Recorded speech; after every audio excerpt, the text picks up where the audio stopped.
Clément, si tu as une technique miracle pour m'aider à baisser mon chauffage sans avoir froid, je suis preneur.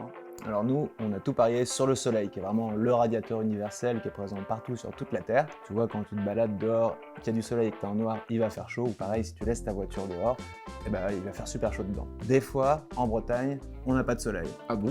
Et oui, ça arrive. Et là, on a une alternative qui est super bien aussi, c'est le bois qu'on met dans un poêle.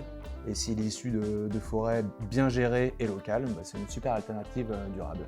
Il y a plein de choses à faire dans la maison, mais il y a quelque chose de très simple, c'est baisser le chauffage. L'ADEME, elle recommande 19 degrés dans les pièces à vivre et 16 dans les chambres. Et ça a un vrai impact sur notre consommation d'énergie?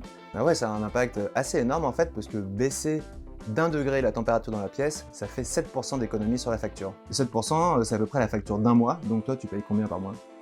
60 €? Bah voilà, t'as 60 € de gagné par degré en moins. Par an. Par an. Ah, trop bien, attends, je prends des notes. Et il y a aussi beaucoup de logements qui sont mal isolés. Ouais, on n'est pas obligé d'isoler toute la maison pour commencer à faire des économies d'énergie. Un truc que j'aime bien, c'est des petits points stratégiques, c'est isoler les tuyaux des chaudières. Là on voit ceux-là, ils sont pas isolés, et donc en fait on chauffe le garage alors qu'on ne vit pas dans un garage. Il faut les isoler comme là, en fait on met de la gaine thermique qui va permettre de chauffer que la maison et pas la pièce de la chaudière. Quand on n'a pas encore mis de double vitrage par exemple, on peut mettre un rideau assez épais et comme ça la chaleur part pas par les fenêtres. Et si on est propriétaire mais qu'on n'a pas les moyens de faire des travaux, qu'est-ce qu'on peut faire du coup?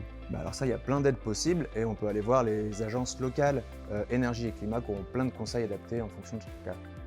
Moi aussi, j'ai une petite astuce low-tech. Tous les soirs, avant de me coucher, je me fais toujours une petite bouillotte. Bon, c'est pas très glamour, mais ça a le mérite d'être efficace. Et sur le site du Low-Tech Lab, vous mettez même en ligne un tuto pour faire soi-même son propre chauffage. Ouais, on a passé 1 an et demi à vivre avec ce chauffage. En gros, c'est des ardoises derrière un carreau et dès qu'il y a du soleil, il fait super chaud. Cet air, il rentre dans la maison et on se chauffe gratuitement.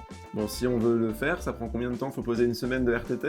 Ouais, je pense à un jour bien énervé, tu t'en sors bien. Sinon, se tricoter un bon pull en laine, ça marche aussi. Je vais mettre ma grand-mère sur le coup. L'impact écologique du numérique est énorme, alors comment agir pour la planète sans retourner vivre au Moyen-Âge? Solène nous expliquera tout ça dans la prochaine vidéo.